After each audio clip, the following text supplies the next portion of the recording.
I don't think there's ever been a more important comic book movie being made, and I'll explain why I say important, than Superman Legacy. The reason it's so important coming in 2025 is because, I mean, the DC movie brand is dead. And they're starting over again with this new movie that's got to figure out a way to rejuvenate it, bring new life into it, kick things off as being successful quality-wise, and get the audiences back on board with a DC-branded movie again. They got to do it. And this movie, I mean, it's vital. You come out weak, no pressure to James Gunn. He actually responded to me. I wrote to him on his Instagram. He put up the cast picture. I said, please be awesome, because you know I am postponing my retirement for this movie.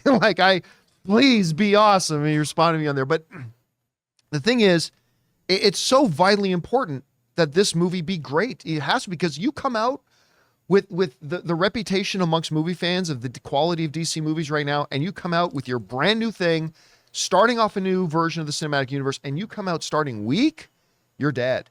You're dead. So there's a lot of importance riding on this. And by the way, I've gone on record. I don't think this is going to be a big financial hit, and that's okay. What this movie needs to be is good, because it's not about the next movie. It's about the next 10 movies, right? So you need Superman Legacy to be awesome, whether or not it makes money. It's irrelevant. It's okay if Superman Legacy doesn't make money. I don't know about that. I 100% believe that, because you got to, in business, you don't just think about the next movie. This movie is about setting up success for the next 10 years. And so what is vitally important is that everybody who comes out of this movie goes, that was awesome. That is far more important to them, because it's not about, do you make $200 million in this movie, or do you make $5 billion over the next 10 years? That's what they're more concerned about. That's why this movie's got to be great, because they know going into it that audiences right now do not believe in the DC brand. You don't think it has to do both? No, doesn't have to do both at all. Because listen, it's like saying Disney Plus, when they were launching Disney Plus, they knew for the first 5 years they were going to lose money. They knew they were. When they launched Paramount Plus, they knew for the first 3, 4, or 5 years, you lose money. They know that. It's not about the first couple of years. It's about the next 10 years. And I think the same is true with this, because they understand, Rob, everybody's given up on the DC brand, and they're not going to get them all back in the theater right away. And if they're smart, they understand. Look, is it impossible for it to make money? Of course not. Of course it could make money. But they have to be realistic and say, it's not about this first movie making money. It's about the first movie being great so the next 8 movies can make money. And that's way more important, because those are much bigger dollars we're talking about. So what has to happen, is that people come out of these theaters having had a great time, because if you don't, you're fucked. So that's brought up a lot of questions about, well, how much money are they going to put into this movie? How much are they going to spend? Now, some of you may have seen some rumors and reports going around in some headlines that they were saying that this movie was going to cost upwards of $364 million. To which I would say, are you crazy? You can't. I mean, look, they just tried spending that kind of money on Fast and the Furious, and look how that turned out.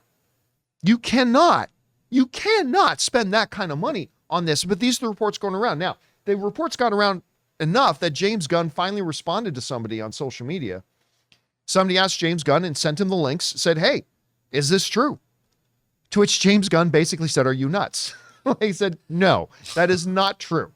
We are not spending. Now, the reports I've seen coming out of more reputable places is saying that they're going to go for a more reasonable, still expensive, but $150 to $200 million budget, which is kind of par for the big blockbuster comic book movie right now.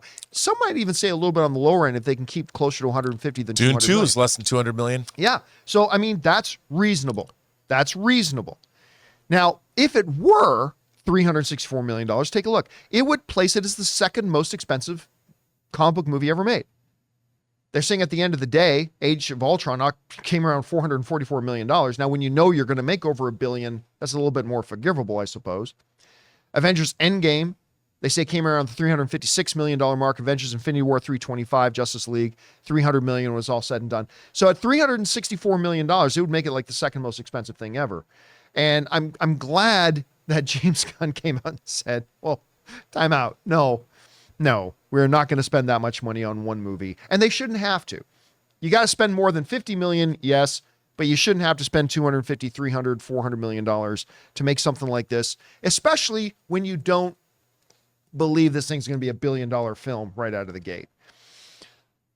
Rob, you saw the reports. You saw the 364. I mean, some of us have been saying that maybe James Gunn needs to slow down how much he responds to people online. I'm glad he responded to this quickly, kind of put that to rest.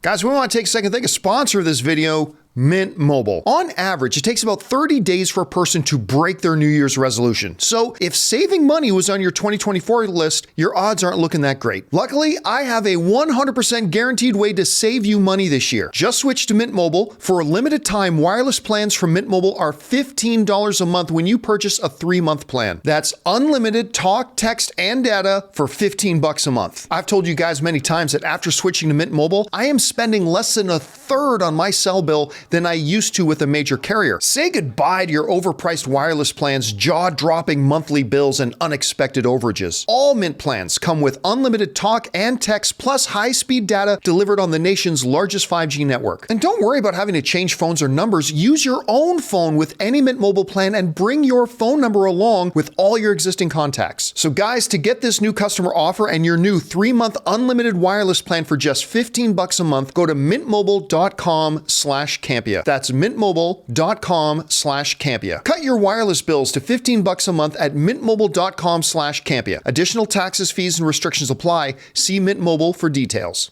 But what kind of budget do you see it coming in at? And is it a good idea that they not go too crazy with their budget on this? Well, look, I do think, like you, I think this movie more than anything has to be a great film. But it also has to prove the thing about Superman movies is Superman Returns and Man of Steel both cost, I think, too much.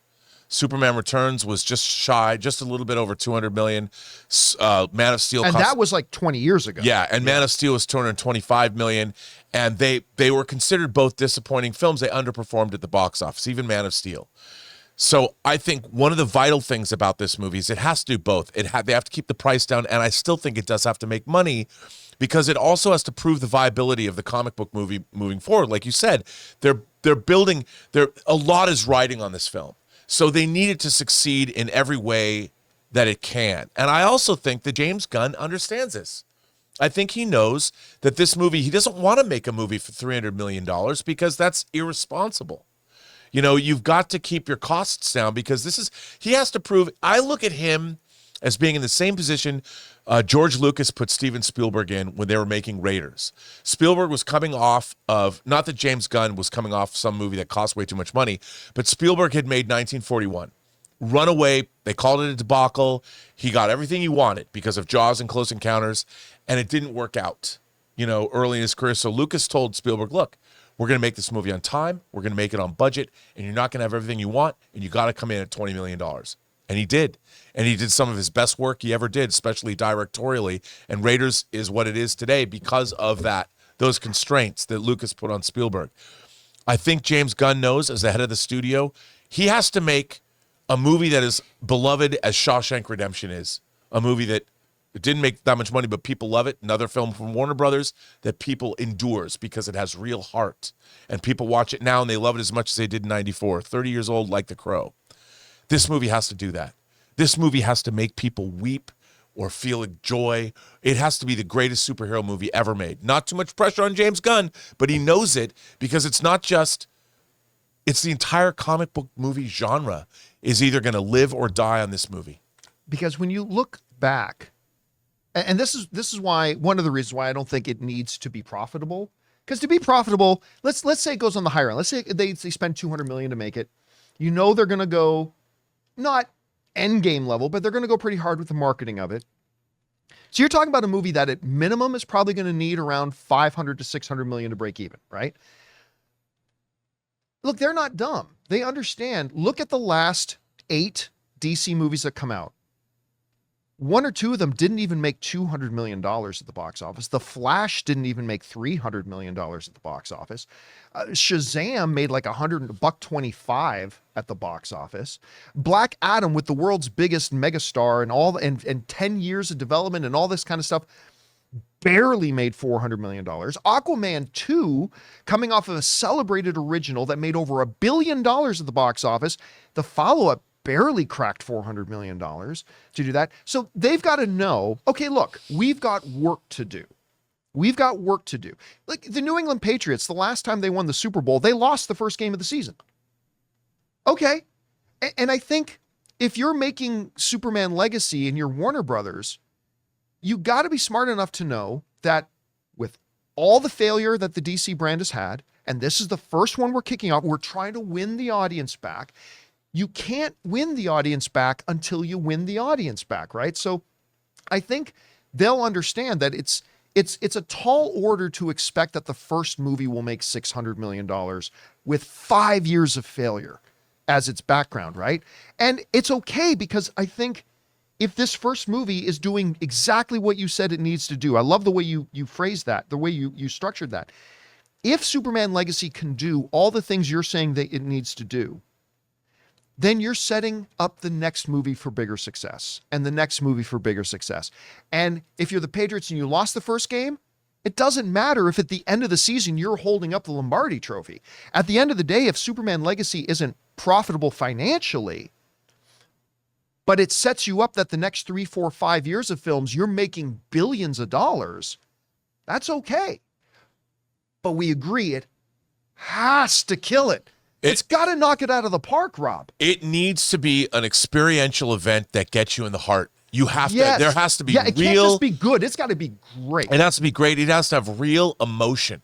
It has to have real, it's funny to say, but that moment where King Shark is looking at the people from the bus when he's seeing the people, the loving couples. One of the most beautiful moments in a comic book film. The whole movie's got to be like that. Yeah. You got to have those. I never thought I would say this, but Superman Legacy has got to have a lot of King Shark moments in it. And people are going to be like, what? But it's that emotion when you can make King Shark sympathetic by realizing he's never going to have a relationship like he's seeing over there. Because a lot, and look. And James Gunn can do it. Oh, he's it's not capable. out of He's and people that I bet on James Gunn, because what people do not understand about him because they haven't seen it, because he hasn't had to show it. James Gunn is going to tear your heart out in this movie, and that's why it's going to work. Because here's where it gets. This is where it's an uphill battle, Rob. Because it's challenging enough to go in with a what's the best word? With a clean slate audience that's just sitting down to watch your movie and win them over. That's hard enough to do. That's a difficult thing to do as a filmmaker. But that's not a clean slate audience is not what's going in to see Superman Legacy. It's a movie-going audience that thinks very badly of DC right now. That is coming off of 5 years, 8 films and a couple of those films I really love personally, but they completely flopped at the box office, that the audience had given up. So it's one thing to take your girlfriend out to Chili's for dinner, right? Oh, that's nice. Taking her out to dinner. That's nice. It's another thing when you're taking your girlfriend out who's really pissed off at you right now. Chili's ain't going to cut it, right? Chili's is not what's going to win her back over. And that's the thing. Superman Legacy can't be Chili's. No, and wait, it's got to be Ruth's Chris. So to follow up on that, when I say tear your heart out, I don't mean like Mola Ram in Temple of Doom. Right. I mean, to use a Warner Brothers reference that I don't know if anyone's going to get this, but James Gunn needs to recreate the moment where Michelle Pfeiffer and Rutger Hauer see each other in the church at the end of Lady Hawk. Lady Hawk. And you hear Michelle Pfeiffer say, Navarre? And you see John Wood, he's in his face, dude. You lose, and that's what I need to see in this movie. With the 80s synthesizer music playing in the background. Man. And if people think, I could say like the end of The Notebook kind of thing, or not the end, but that if you get what I'm saying, and everyone should watch Lady Hawk again, you'll see what I mean, because it'll make you cry. Navarre, so good. Hey, think of it this way. When you watch, if you haven't seen Lady Hawk yet, watch it and imagine it's actually Ferris Bueller narrating it. Watch it. It'll totally twist your mind. It makes Lady Hawk a completely different viewing experience. All right, guys. Question is for you. What do you think about this? I mean, those numbers that were going as $364 million. I mean, that's preposterous. Are you glad that James Gunn responded to it? How well do you think it could do? How well does it need to do? Whatever you guys think about that, because this is going to be something we're going to be discussing for the next year or so, I'm sure. Jump on down to the comment section below and let us know your thoughts. Hey guys, thanks so much for watching this video. Make sure you like the video, leave a comment, and subscribe to our channel. And don't forget, we have a daily podcast called the John Campea Show podcast, available on Apple Podcasts, Spotify, or your favorite podcasting app of choice. Go and subscribe to it today so it'll be there when you need it.